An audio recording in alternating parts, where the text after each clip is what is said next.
Welcome to part 6 in A Story from Mu. And remember, it's just a story, not the only story. So we're going to continue with Hummingbird, who shares an experience she had when she was younger. Hummingbird loved the peace of the island that Sacred One had chosen. The community of people truly helped each other and felt like one big family. She remembered the first time she saw SunWalker. He was much older than her, but she thought that someday she wanted a mate like him. He showed kindness toward everything, and many men looked up to him. Sacred One had caught Hummingbird following SunWalker around, while hiding behind trees. "Come with me, little one," he gently said, as he took her hand and walked to a sunny meadow. Brushing off 2 large boulders, he pulled out some sweet berries and shared them with Hummingbird. "Tell me, little one," he began, "about your dreams. Your mother says that you are troubled by them." Hummingbird responded, "Not so much by them, but what happens after them." "What do you mean?" asked Sacred One. "Sometimes I have a dream and then learn from the woman's talking circle that was something that happened in the past, before I was born. Then other times I will have a dream and it will happen in the future, just like I saw it. When they are scary, I do not like to have them, like when someone is going to die." She pouted and dropped her gaze to the ground. Sacred One said, "I see. Well, my little bird, you are not like other birds who can fly just forward. You, like the hummingbird, have a unique gift of being able to fly backwards and forwards. You can see into the past and into the future." But can I change things I do not like?" she interrupted. "Sometimes," Sacred One began, "as you grow older, you will understand how to gain peace with some events just the way they are. For you will see how all is purposeful. Then, at other times, an inner knowing will show you what to do to prevent an imbalance from happening. But know this, little one, no matter what you do, all of life will eventually balance itself. This greater truth will help see you through any of the troubled times." Hummingbird cherished her moments with Sacred One. He always knew how to lighten her heart, especially since she kept having scary dreams about the future. "Tell me, little one," asked Sacred One another day, "what is the most important thing in your life besides the Creator?" Hummingbird thought long and hard. "I suppose I should say my family, but the truth is the people. All of the people feel like my family, so I would do anything for the good of the people." That is very wise for such a little one." Sacred One paused. "If you had a choice between your life being saved or the people being saved, which would you choose?" "The people, of course," Hummingbird answered without hesitation.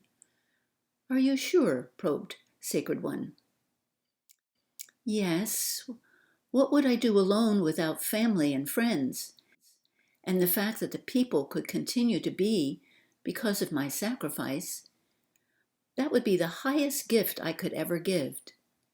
"Who said anything about sacrifice?" inquired Sacred One. "Oh," Hummingbird clasped her hand over her mouth, "that's just one of those stupid dreams I keep having. It's nothing." And off she ran before Sacred One could ask anything else. But he already knew her dream and the beauty of her soul.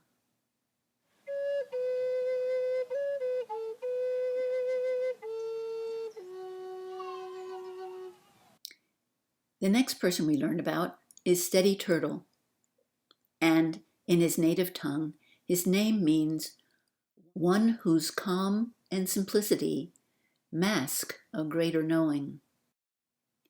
Steady Turtle had shown strength and courage even as a little boy on the mainland of Mu. He volunteered to protect Sacred One when he grew older because he felt that Sacred One shared more than the others in the Brotherhood. After Sacred One taught Turtle how to meditate, Turtle could sense how some of the Brotherhood were hiding truths in order to have an advantage over the people. Steady Turtle's inner knowing had shown him how all people would gain by learning how to go within and become centered before making decisions or taking actions which could cause repercussions. Since Turtle seemed to take longer than most people when making decisions or taking actions, he gained the reputation of being slow and steady, like a turtle. However, his slow and steady ways usually proved to be the best path. Each of the families had guards or helpers on the island where Sacred One had taken the people. In this way, all the single people felt connected with a family, and it strengthened the community as a whole. Seeing how we each can serve each other keeps us focused on we rather than me, Sacred One would say. Share all you do as though the Creator is doing it through you. Think before you talk or communicate, and ask if the Creator would say those words. Turtle had come to love his adopted family and felt as though Many Stars were his own grandmother, often calling her that. Many Stars also deeply connected with Turtle and found that she could rely on his steady pace. Turtle took good care of Many Stars on their journey following SunWalker. They were only a day's journey away from the village when Turtle spied Raven and a group of men at a morning campsite. He overheard their conversation. Raven was arguing. We did not have time to wait for Feathered Trumpet to recover from his head injury. Those who took the sacred feathers were escaping. Feathered Trumpet will be glad when we bring them back to him. Turtle thought, so Raven is finally beginning to take over. He had sensed her desire to use and then discard the cocky Feathered Trumpet when the time was right. But how was Turtle going to travel in the same direction as this hunting party while keeping Many Stars hidden and safe? Just then, one of the guards returned to the campsite, pulling Many Stars along with him. Oh, Grandmother, Turtle sighed, I asked you not to sing your morning prayers out loud. Why did you not listen to me? And he heard in his mind her response. The tones of the prayer need to be heard and felt by the body. So Turtle decided, I guess the only thing I can do now is surrender also and act like a dumb and unknowing servant. Perhaps I can cleverly lead them off the trail of SunWalker until I figure out a way to escape. So after gathering his belongings at their hiding place, Turtle meekly approached Raven's band with an hunched-over back, and he continually dropped the supplies like a feeble-minded person. He told Many Stars, in her thoughts, what he was planning to do. She smirked at him and then quickly looked down at the ground, trying to compose herself and not give away their secret.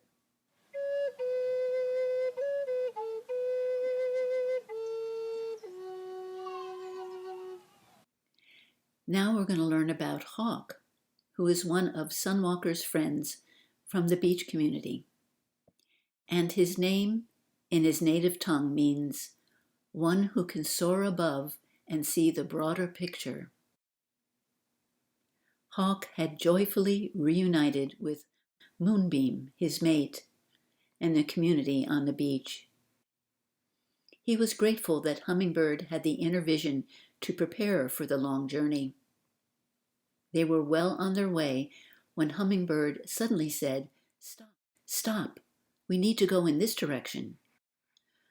Hawk responded, "That is the old path we took, Hummingbird. I'm trying to create a new path of diversion." And so she continued, "But someone precious is in danger, and we need to help. Can you take just a few moments and use your bird's eye perception and see if I am right?" Her tone was so insistent that Hawk agreed and went off on his own to use his inner journeying skills, which SunWalker had taught him, and soar over the area to see what was ahead on the path that he had taken before. After centering himself, he retraced the path as he remembered it, but from a hawk's perspective. There below, near the ravine where SunWalker had hit his head, was a dark-haired woman and a band of men, tying up a very old woman and her meek companion. Could that be SunWalker's mother, he wondered. Laughing Wolf had said that Steady Turtle would follow them, but could that cowardly person be Steady Turtle? Hawk soared higher, surveying the path ahead to see where he could create a trap. He found the perfect place and then returned to Hummingbird and his group. "Yes, I see what you were sensing," Hawk admitted to Hummingbird. "It will take us out of our way, but if that is SunWalker's mother, then she definitely needs our help." Hummingbird smiled. She had been doing her own journeying and shared some added information of how to set the trap. Hawk was grateful at her advice on the motivation of their adversary. It gave him the bait to pull them into the trap. Raven was getting tired of the clumsy companion to the older woman.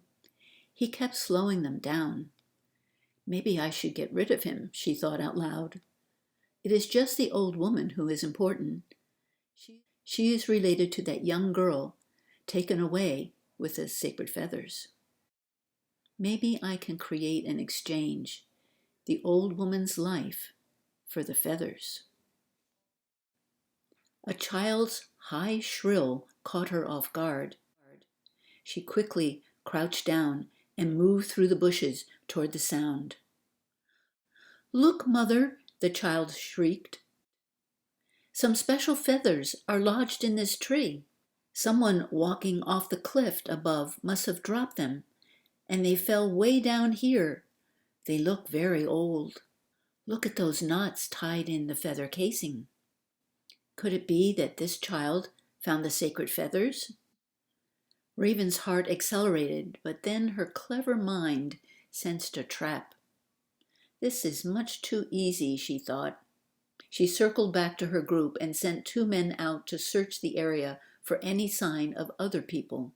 The rest of the group hid in the area surrounding the boy and his mother, making sure that they could not escape. Once Raven felt that the area was safe and no other people were around to interfere, she would approach the boy and his mother. Hawk and enough men to outnumber Raven's group were carefully hidden in a cave next to the boy and his mother.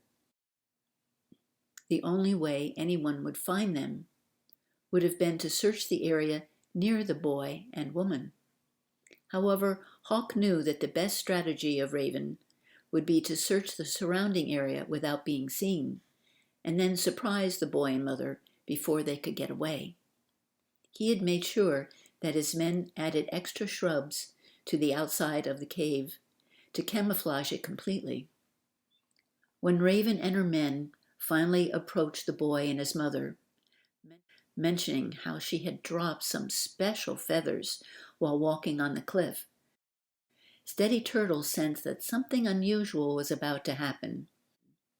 There was no way that SunWalker or Keymyu would have dropped the feathers and leave them behind. He motioned for Many Stars to stay near a boulder and hide behind it if fighting began. In this way, she would not be used for ransom by Raven's group. No sooner had he finished his thoughts than Hawk's men sprang out from the cave and completely surprised Raven's group. They tied up Raven and her men and took all their weapons and supplies. Hopefully, if Raven did happen to get loose, she would be more likely to return back to the village than continue their search without any weapons or food. Steady Turtle introduced himself while helping tie up Raven and her men. Hawk smiled. "So you're not as feeble as you pretend to be," and the two men had a good laugh together. Many Stars knew that it was safe now to come out from behind the boulder, but a group of people standing up on the cliff caught her attention. She could not help staring at the young woman with reddish hair. It seemed that sparkling water was standing right beside her, but in light form. When Hawk explained how he was part of the community which lived with SunWalker on the beach, many Stars began to fit the pieces together. Sparkling water must be helping us find each other, she decided, and she gladly joined this group as they traveled eastward toward SunWalker and her granddaughter, Keymyu. She learned that the red-headed woman was called Hummingbird. 4 days and nights had passed as Raven persisted in trying to free herself. All the others in her group had died from starvation or the cold of the night. She grimaced as she used the dead bodies to keep herself warm at night. But her will was strong, and she finally got her feet free. Thus, with hands still bound behind her back and weak from hunger, Raven slowly made her way back to the village. The winds and rain probably washed all traces of the trail that group made, she reasoned. Her only hope of survival was to return to the village. She must get those sacred feathers because her power and destiny were linked to them. This persistent thought gave her strength enough to return home. Only time would tell how she could one day retrieve these feathers.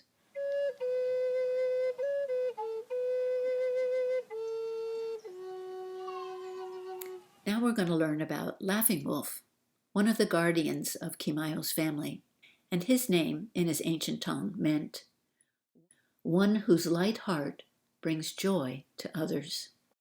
Hummingbird had been right about the journey being very long. As each month of her pregnancy passed, she became weaker and weaker. Keymyu and many Stars stayed close by her, using all their healing remedies they could find in this new land. However, one morning during her 8th month, as Hummingbird attempted to get up from her blanket, her legs gave out from underneath her. Fortunately, Keymyu was close enough to catch Hummingbird before she fell and hurt herself, and many Stars ran over quickly to help ease Hummingbird back down onto her blanket. In frustration, Hummingbird cried that she did not want to hold the group up. "We feel so close to where our new homeland is," she sighed. "I have been feeling the same way," said Keymyu. "Every time we come upon another opening in the trees, I wonder if this is it. And then something seems to say, no." "Have you noticed how there's a gray wolf at each clearing?" commented many Stars. "I must be seeing things, but it seems like the same wolf each time." Hummingbird smiled. "It is the same wolf. And perhaps you did not notice, but a crow is usually somewhere nearby." "I did notice," laughed Keymyu. "And whichever way the crow flies, the wolf seems to follow."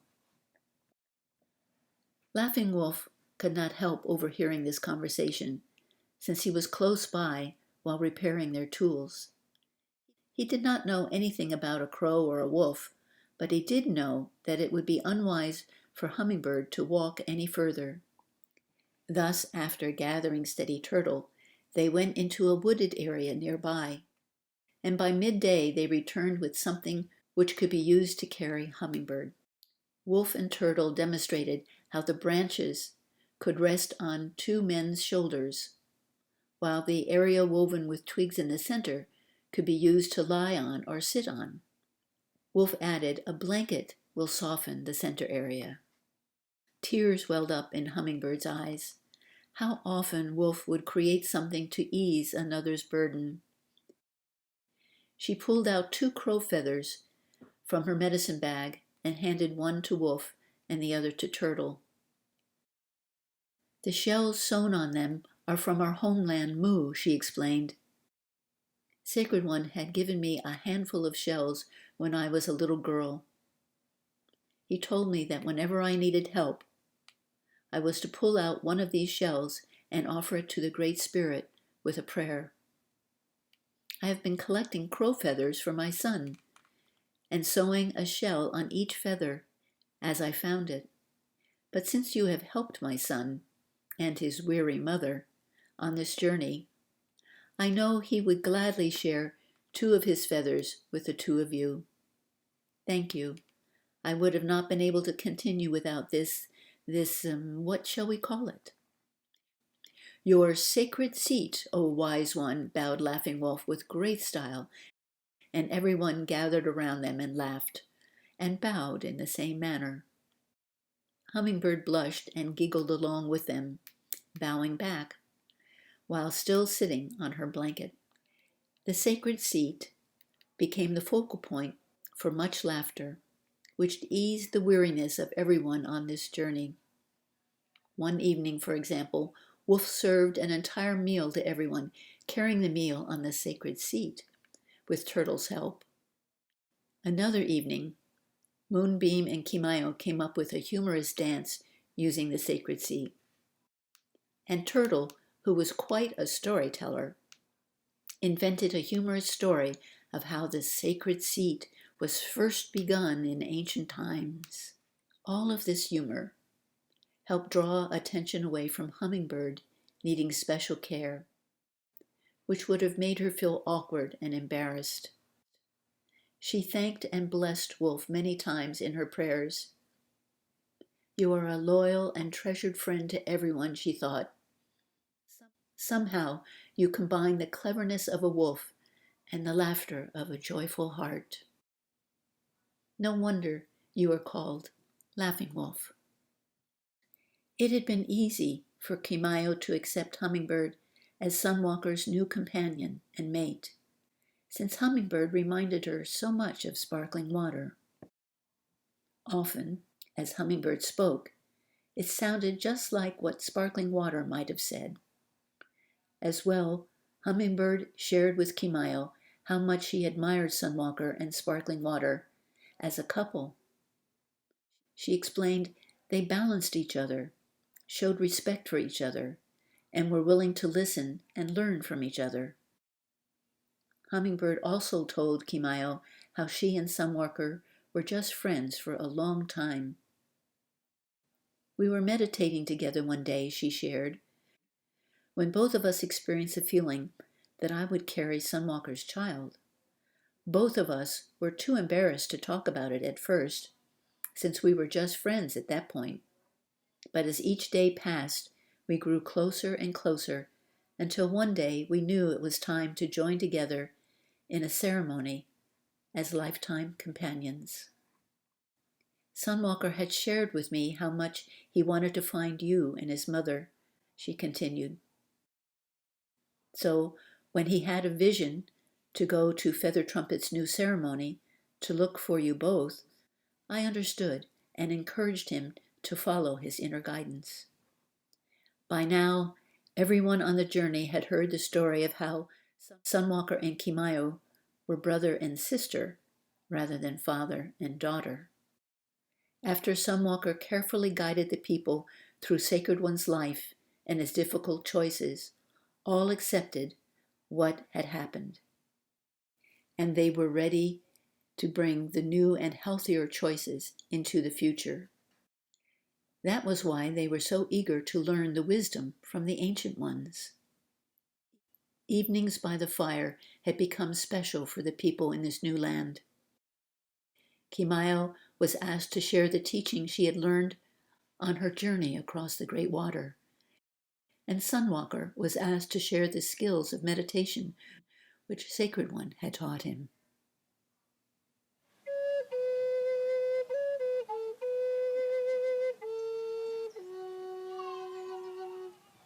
So, this is the end of part 6, and in this part we learned how Hummingbird could travel not only into the past, but into the future, and that her dreams often came true.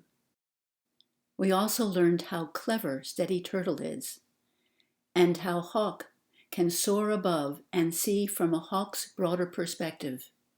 And finally, we learned why Laughing Wolf combined the cleverness of a wolf and the laughter of a joyful heart.